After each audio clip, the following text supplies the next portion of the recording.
ఈ వీడియోలో applications of dimensional analysis గురించి తెలుసుకుంటాం. డైమెన్షనల్ అనాలిసిస్ అంటే డైమెన్షనల్ ఫార్ములా యూజ్ చేసి మనం ఏదైనా వేరే పని చేస్తుంటే కనుక దాన్ని డైమెన్షనల్ అనాలిసిస్ అంటాం. డైమెన్షనల్ అనాలిసిస్ వల్ల లేదా డైమెన్షనల్ ఫార్ములా వల్ల మనకి యూజెస్ ఏంటి, అప్లికేషన్స్ ఏంటి? సో మనం ఆల్రెడీ లాస్ట్ క్లాస్లో ఏం చెప్పుకున్నాము, డైమెన్షనల్ ఫార్ములా అంటే ఏంటి, ఒక ఇచ్చిన ఫిజికల్ క్వాంటిటీకి డైమెన్షనల్ ఫార్ములా ఎలా కనుక్కోవాలని ఎగ్జాంపుల్తో సహా మనం చూసుకున్నాం. సో ఇప్పుడు అప్లికేషన్స్ తెలుసుకుందాం. సో ఇప్పుడు నా కర్సర్ ఫాలో కాండి. There are 3 applications of dimensional analysis. అంటే ఈ డైమెన్షనల్ ఫార్ములా వల్ల మనకి 3 అప్లికేషన్స్ ఉన్నాయి, 3 యూజెస్ ఉన్నాయి. ఒకటేమో conversion of units of a physical quantity from one system to another. Second ఏంటంటే verification of correctness of a given equation. Third ఏంటంటే deriving the relation between given physical quantities. ఈ 3 applications ఏంటో 1 by 1 explain చేస్తాను. First explain చేసేటప్పుడు second third గురించి మీరు worry కాకండి. First conversion of units of a physical quantity from one system to another system. చూడండి, first one conversion of units of a physical quantity from one system to another system. Example చెప్తున్నాను. ఇక్కడ mass అనేది ఒక unit ఉంది. ఒక బాడీకి mass 1 kilogram ఉందనుకోండి. So ఈ కిలోగ్రామ్ని గ్రామ్లోకి మార్చమన్నా, kilogram is the SI unit of mass, gram is the CGS unit of mass. కిలోగ్రామ్ని గ్రామ్లోకి మారిస్తే మనం ఏం చేస్తున్నాము, 1000 అనే వాల్యూ రాస్తున్నాం. ఇది డైమెన్షనల్ మెథడ్స్ తెలియాల్సిన అవసరం లేదు ఈ దానికి, ఇది ఈజీ కదా. సో డైమెన్షనల్ మెథడ్స్ తెలియకుండానే ఇది చిన్న చిన్నవి మనం చేయొచ్చు. అంటే 1 కిలోగ్రామ్ ఉన్నదాన్ని 1000 గ్రామ్స్లోకి రాయాలంటే సింపుల్గా ఏం చేసినాము, కిలోగ్రామ్ని గ్రామ్లోకి మార్చడం వల్ల, కిలోగ్రామ్ కంటే గ్రామ్ చిన్న యూనిట్ కావడం వల్ల సో మనం న్యూమరికల్ వాల్యూ దీన్ని పెద్దది తీసుకున్నాం. అంటే 1 కాస్త 1000 అయింది, కిలోగ్రామ్ కాస్త గ్రామ్ అయింది. అంటే ఒక సిస్టమ్ నుంచి ఇంకో సిస్టమ్కి మనము ఒక యూనిట్ని కన్వర్షన్ చేసినప్పుడు ఏమవుతుంది, దాని యూనిట్ మారడం వల్ల న్యూమరికల్ వాల్యూ కూడా మారుతుంది, కరస్పాండింగ్ వాల్యూ వేస్తాం. So 1 kilogram is equal to 1000 grams అనేది మనం డైమెన్షనల్ మెథడ్స్ యూజ్ చేయాల్సిన అవసరం లేదు. ఫిజిక్స్ రాని వాళ్ళు కూడా ఇది మనం చేస్తున్నాం. ఇప్పుడు లెంత్ని 1 మీటర్ ఈక్వల్ టు 100 సెంటీమీటర్ అంటే ఫిజిక్స్ తెలియని వాళ్ళు కూడా మనకు చెప్తూనే ఉంటాం. కానీ డైమెన్షనల్ ఫార్ములా వల్ల అసలు యూజ్ ఏంటి, మనం ఇంత ఈజీగా చెప్పినప్పుడు, అవసరం లేకుండా చెప్పినప్పుడు. ఫర్ ఎగ్జాంపుల్ నేను ఇప్పుడు ఫోర్స్ అనే ఒక ఫిజికల్ క్వాంటిటీ తీసుకున్నా. ఫోర్స్ని ఎస్ఐ సిస్టమ్స్లో న్యూటన్స్లో మెజర్ చేస్తాం. నా కర్సర్ని ఫాలో అవ్వండి. ఫోర్స్ యొక్క ఎస్ఐ యూనిట్ ఏంది, న్యూటన్. ఫోర్స్ యొక్క సిజిఎస్ యూనిట్ ఏంది, డైన్. ఇవి మాత్రం మనకు తెలుసు. లోయర్ క్లాసెస్లో ఫోర్స్ని న్యూటన్స్లో అండ్ డైన్స్లో మెజర్ చేస్తారని చెప్తారు. సో కానీ 1 newton equal to how many dynes అంటే మనకు చేయరాదు. ఒకవేళ ఇచ్చినా కానీ మనం బట్టిఫై చేయొచ్చు, బైహార్డ్ చేయొచ్చు. 1 న్యూటన్ ఈక్వల్ టు 10⁵ డైన్స్, అది మనం బైహార్డ్ చేయొచ్చు. కానీ దాన్ని కనుక్కోవడం ఎలా, 1 న్యూటన్ ఈక్వల్ టు ఇన్ని డైన్స్ వచ్చినాయి అని మనం చెప్పడం ఎలా? సో అది తెలియాలంటే మనకి ఫస్ట్ ఫోర్స్ యొక్క డైమెన్షనల్ ఫార్ములా తెలియాలి. Force dimensional formula already derive చేసినాము, కానీ ఇక్కడ మళ్ళీ ఒకసారి డిరైవ్ చేస్తున్నా. Force is nothing but mass into acceleration అని తెలుసు, న్యూటన్స్ సెకండ్ లా వల్ల. సో మాస్ని m అని రాసుకున్నా, acceleration dimensional formula LT-2. So ఇప్పుడు ఫోర్స్ యొక్క డైమెన్షనల్ ఫార్ములా ఏంది, mLT-2. సో ఇప్పుడు నేను ఫోర్స్కి SI యూనిట్ రాస్తున్నా. ఎందుకు, మాస్ లెంత్ టైంలో ఆల్రెడీ ఇది ఫోర్స్ ఎక్స్ప్రెస్ చేసినాం మనము. ఈ మాస్ని కిలోగ్రామ్స్లో రాసుకో. SI యూనిట్ ఆఫ్ మాస్ ఏంది, kilogram. SI unit of length ఏంటి, metre. SI unit of time ఏంది, సెకండ్. దీనికి పవర్ -2 ఉంది కాబట్టి ఇలాగే రాసుకో. అంటే SI unit of force is kilogram metre second square per second square. కానీ already SI unit of force newton అని తెలుసు కదా. అంటే మీనింగ్ ఏంది, 1 newton is nothing but 1 kilogram metre per second square అని మనకు అర్థమైపోయింది. ఇదేమో డైరెక్ట్ ఇచ్చిన యూనిట్, ఇదేమో డైమెన్షనల్ ఫార్ములా నుండి కనుక్కున్న unit. So 1 newton is nothing but 1 kilogram metre per second square. నా సేమ్ డైమెన్షనల్ ఫార్ములా యూజ్ చేసి నేను ఫోర్స్కి సిజిఎస్ యూనిట్ చూడండి. ఫోర్స్ mLT-2 అని ఉంది డైమెన్షనల్ ఫార్ములా. మాస్ సిజిఎస్ సిస్టంలో మాస్ ఎలా మెజర్ చేస్తాము, గ్రామ్స్. లెంత్ ఎలా మెజర్ చేస్తాము, సెంటీమీటర్స్. టైంని ఎలా మెజర్ చేస్తాము, సెకండ్. దీని పవర్ -2 ఇలాగే రాయండి. So gram centimetre per second square అనేది మనకి సిజిఎస్ సిస్టంలో యూనిట్ వచ్చింది ఫోర్స్కి. కానీ ఆల్రెడీ సిజిఎస్ సిస్టంలో యూనిట్, ఫోర్స్ యూనిట్ ఏంటి, డైన్. అంటే మీనింగ్ ఏంది, ఇది ఆల్రెడీ ఉన్న యూనిట్, మనం ఇప్పుడు డైమెన్షనల్ ఫార్ములా వల్ల కనుక్కున్న యూనిట్ ఇది. అంటే 1 dyne is equal to gram centimetre per second square అని రాసుకోవచ్చు. సో ఇంతవరకు మనం ఏం రాసినాము, 1 newton equal to kilogram metre per second square, 1 dyne is equal to gram centimetre per second square అని రాసినాము. ఇది దేనివల్ల సాధ్యమైంది, ఫోర్స్కి ఉన్న డైమెన్షనల్ ఫార్ములా వల్లనే మనము ఇలా రాయగలిగినాం. డైమెన్షనల్ ఫార్ములా లేకపోతే 1 న్యూటన్ ఈక్వల్ టు ఇలా రాయలేము. ఓకే, నెక్స్ట్ ఇప్పుడు దీనివల్ల యూజ్ ఏందని చెప్పినా కదా first application. For example 1 Newton of force is equal to how many dynes of force అన్నా అనుకో, అంటే ఎస్ఐ సిస్టంలో ఇచ్చిన ఫోర్స్ని సిజిఎస్ సిస్టంలోకి మార్చుకోమన్నా. సో ఈ బ్రాకెట్లో ఎన్ని డైన్స్ అని మనం కనుక్కోవాలి. We know 1 newton equal to kilogram metre per second square అని మనం ఇంతకుముందే తెలుసుకున్నాం జస్ట్ నౌ. ఇప్పుడు నేను 1 న్యూటన్ని డైన్లోకి మార్చాలంటే డైన్ అనేది సిజిఎస్ యూనిట్, న్యూటన్ అనేది ఎస్ఐ యూనిట్. సో ఇప్పుడు 1 న్యూటన్ని kilogram metre per second square అని రాసుకున్నా కదా, ఈ ఫండమెంటల్ మాస్, లెంత్, టైంని కిలోగ్రామ్ని గ్రామ్లోకి మార్చుకుంటున్నా. Kilogram is nothing but 10 power 3 grams, అంటే 1000 గ్రామ్స్, 10 పవర్ 3 అని రాసుకున్నా. 1 మీటర్ ఈక్వల్ టు 100 సెంటీమీటర్, దీన్ని 10 స్క్వేర్ సెంటీమీటర్స్ అని రాసుకున్నా. సో ఎస్ఐ సిస్టంలో కానీ సిజిఎస్ సిస్టంలో కానీ టైం సేమ్, సెకండ్స్ యూజ్ చేస్తాం కాబట్టి సెకండ్ ఇలాగే రాసుకున్నా, ఈ పవర్ -2 కూడా ఇలాగే రాసుకున్నా. ఇప్పుడు ఏం చేసిన ఇక్కడ 10 power 3 into grams into 10 power 2 into centimetre into second square, second to the power of -2 అని తెలుసు. ఇవన్నీ మల్టిప్లికేషన్ సైన్సే, ఉన్నా లేకున్నా. సో మనము రెండు నెంబర్స్ని మల్టిప్లై చేసినప్పుడు వాటి బేసెస్ ఈక్వల్ అయితే ఏం చేస్తాం, ఇక్కడ 10 పవర్ 3 అండ్ 10 పవర్ 2 ఉంది, బేసెస్ ఈక్వల్ ఉన్నాయి కాబట్టి పవర్స్ యాడ్ చేస్తాం. 3 + 2 ఏమైంది, మనకి 5 అయింది. అంటే 10 పవర్ 5 ఇలాగ రాసుకొని ఈ గ్రామ్ని ఇలా రాసుకున్నా, సెంటీమీటర్ని ఇలా రాసుకున్నా, సెకండ్ పవర్ -2ని ఇలాగ రాసుకున్నా. ఈ 10 పవర్ 5 ఇలాగే రాసి మనకు ఆల్రెడీ ప్రీవియస్ పేజ్లో ఏముంది, 1 డైన్ ఈజ్ ఈక్వల్ టు, బాగా చూడండి, 1 డైన్ లాస్ట్లో 1 dyne is equal to gram centimetre per second square ఉంది. అంటే ఎక్కడైతే gram centimetre per second square వస్తుందో అక్కడ డైన్ అని రాసుకోవచ్చు. అందుకే మనం ఏం చేసినాం, ఇక్కడ 10 పవర్ 5 ఇలాగే రాసుకొని gram centimetre per second square ఉన్న దగ్గర డైన్స్ అని రాసినాం. అంటే 1 newton is equal to 10 power 5 dynes వచ్చింది.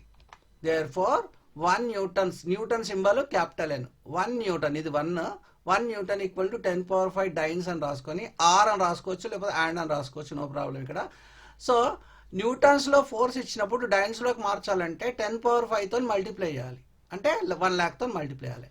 అదే నువ్వు డైన్స్లో ఇచ్చిన ఫోర్స్ న్యూటన్స్లోకి మార్చాలంటే వెరీ సింపుల్నా, ఈ డైన్స్ దగ్గర ఉన్న 10 పవర్ 5ని న్యూటన్స్ దగ్గర తీసుకెళ్తే సైడ్ చేంజ్ అయింది కాబట్టి దాన్ని 10 పవర్ -5 అయింది. డినామినేటర్లో వేసే బదులు 10 పవర్ -5 వేసుకున్నా. అంటే డైన్స్లో ఉన్న ఫోర్స్ని న్యూటన్స్లోకి మార్చాలంటే 10 పవర్ -5తోని మల్టిప్లై చేయాలని అర్థమైపోయింది. ఇది ఎలా సాధ్యమైంది, 1 newton equal to 10 power 5 dynes, 1 dyne is equal to 10 power 5 newtons. ఈ కన్వర్షన్ ఎలా సాధ్యమైంది, ఫోర్స్ యొక్క డైమెన్షనల్ ఫార్ములా ఉండడం వల్లనే సాధ్యమైంది. అందుకే డైమెన్షనల్ ఫార్ములా అనేది యూనిట్స్ని కన్వర్ట్ చేయడానికి యూజ్ చేస్తామని చెప్తాము ఫస్ట్ అప్లికేషన్లో. ఈ సెకండ్ ఎగ్జాంపుల్ చూద్దాం. Work dimensional formula mass, length square, time to the power of -2 అని ఆల్రెడీ మనం లాస్ట్ వీడియోలో తెలుసుకున్నాం. వర్క్కి డైమెన్షనల్ ఫార్ములా ఉంటే అండ్ వర్క్కి ఎస్ఐ యూనిట్ ఏంది, జూల్ అని ఆల్రెడీ తెలుసు. Work is measured in joules in SI system, work is measured in ergs in CGS system. ఈ joule and erg already lower క్లాసెస్లో చదివే ఉంటాం మనము. సో వర్క్ జౌల్స్లో మెజర్ చేస్తాము అండ్ ఎర్గ్స్లో మెజర్ చేస్తాము. ఇది ఎస్ఐ యూనిట్, ఇది సిజిఎస్ యూనిట్. ఇది నార్మల్గా మనకి ఇచ్చిన యూనిట్స్. కానీ వర్క్కి ఇచ్చిన డైమెన్షనల్ ఫార్ములాతోని మనం దానికి ఎస్ఐ యూనిట్ రాసినాం అనుకోండి, ఈ మాస్, ఎం అంటే ఏంది mass, SI unit of work రాసినప్పుడు ఈ మాస్ని కిలోగ్రామ్స్లో రాయాలి. Mass is measured in kilograms in SI system. Length is measured in metres, ఈ లెంత్కి స్క్వేర్ ఉంది కాబట్టి మీటర్ కూడా స్క్వేర్ రాయండి. Time is seconds, so that's ఈ పవర్ -2 ఇలాగే రాసుకోండి. సో ఇది మనకి SI unit of work kilogram metre square per second square అని మనకి డైమెన్షనల్ ఫార్ములా వల్ల వచ్చింది. కానీ already SI unit of work joule అని ఆల్రెడీ తెలుసు. అంటే 1 joule is equal to kilogram metre square per second square అని రాసుకోవచ్చు. తర్వాత సిజిఎస్ యూనిట్ తీసుకుందాం. So CGS unit of work erg అని తెలుసు, కానీ డైమెన్షనల్ ఫార్ములా నుంచి వర్క్ యూనిట్ రాస్తే work M, mass is measured in grams, length centimetre, square ఉంది కాబట్టి ఇలాగే రాసుకోండి. టైమ్ని సెకండ్ అని రాస్తాము, పవర్ -2 ఇలాగే రాస్తాం.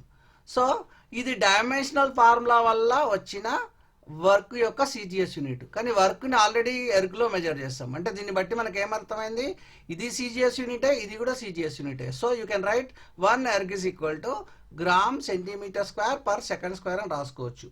జస్ట్ ఇక్కడ చూడండి, ఇక్కడ పవర్ -2 రాయలేదు, పవర్ 2 రాయలేదు. సో ఇది gram 1 erg is equal to gram centimetre square per second square అని మనకి ఇప్పుడు అర్థమైపోయింది.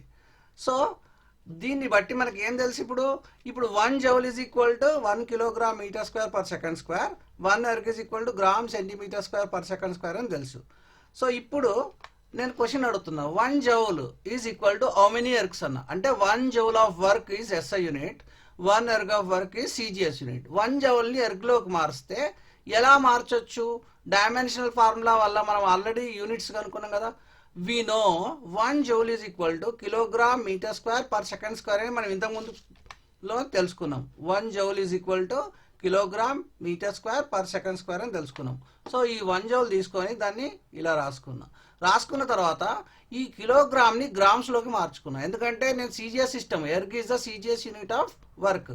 సో ఈ కిలోగ్రామ్ని సిజిఎస్ సిస్టంలోకి మార్చుకుంటున్నాం. దీన్ని కిలోగ్రామ్ అంటే ఏంది, 1000 grams, దీన్ని 10³ grams అని రాసుకోవచ్చు.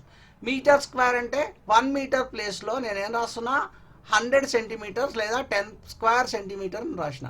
కానీ ఇక్కడ మీటర్కి 2 ఉంది కాబట్టి ఈ 2ని ఇలాగే రాసుకున్నా. ఈ సెకండ్ పవర్ -2 ఉంది, ఈ సెకండ్ పవర్ -2 ఎందుకంటే SI సిస్టంలో టైంని, సిజిఎస్ సిస్టంలో టైంని మనము సెకండ్ అనే యూజ్ చేస్తాం. దీన్ని ఏం మార్చాల్సిన అవసరం లేదు.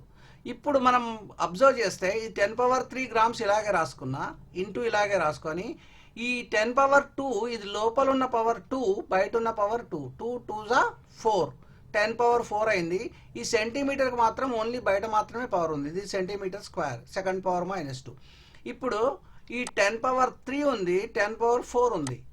ఈ బేసెస్ ఈక్వల్ ఉన్నాయి కాబట్టి power should be added. When we're multiplying 2 numbers, if there bases are equal, power should be added. దీని 10⁻7 అయింది, 3 + 4. ఈ గ్రామ్ ఇలాగే రాసుకున్నా, సెంటీమీటర్ స్క్వేర్ ఇలాగే రాసుకున్నా, పర్ సెకండ్ స్క్వేర్ ఇలాగే రాసుకున్నా. ఈ 10⁻7 ఇప్పుడు ఇలాగే వచ్చింది. Gram centimetre per second square అంటే మనకు ఆల్రెడీ ఏం తెలుసు, gram centimetre square per second square అంటే 1 erg అని తెలుసు. ఇప్పుడు 10⁻7 ఇలాగే రాసుకొని దీని ప్లేస్లో మనం erg అని రాసుకోవచ్చు. Therefore 1 joule is equal to 10⁻7 ergs. దీన్ని ఇంకో వేరే విధంగా రాయాలంటే, జౌల్ని ఎర్గ్లోకి మార్చాలంటే 10⁻7తో మల్టిప్లై చేస్తున్నాం. ఎర్గ్ని జౌల్లోకి మార్చాలంటే ఈ 10⁻7 ఎర్గ్ దగ్గర ఉన్న 10⁻7 10 జౌల్ దగ్గరికి వెళ్తే 10⁻7 అవుతుంది. So 1 erg is equal to 10⁻7 joules. అంటే వర్క్ యొక్క యూనిట్స్ని ఒక సిస్టమ్ నుంచి ఇంకో సిస్టమ్కి కన్వర్ట్ చేయాలంటే మనకి డైమెన్షనల్ ఫార్ములా వల్లనే సాధ్యమైంది. అందుకే డైమెన్షనల్ ఫార్ములాలో ఇది ఒక అప్లికేషన్ అని చెప్తాం. ఇంకొక ఎగ్జాంపుల్ చెప్తా. స్పీడ్ అనేది ఒక physical quantity. Distance by time అని మనకు తెలుసు. డిస్టెన్స్, లెంత్, టైమ్ ⁻⁻1 డినామినేటర్ నుంచి పైనకు వచ్చింది కాబట్టి LT - 2 is dimensional formula of speed. ఇప్పుడు just practical unit of speed తీసుకుంటున్నా, SI యూనిట్ కాకుండా, ఆర్ CGS యూనిట్ కాకుండా ప్రాక్టికల్ యూనిట్ నుంచి SI యూనిట్లోకి మారుస్తాను. ఓకే, నేను ప్రతిసారి SI నుంచి CGSకి మారిస్తే మీరు అనుకోవచ్చు, సో మనం డైమెన్షనల్ ఫార్ములాతోని ఓన్లీ SI నుంచి CGSకి, CGS నుంచి SIకే మార్చలేము, ఏదైనా మార్చగలము అని మీకు తెలియాలని ఇలా చెప్తున్నా.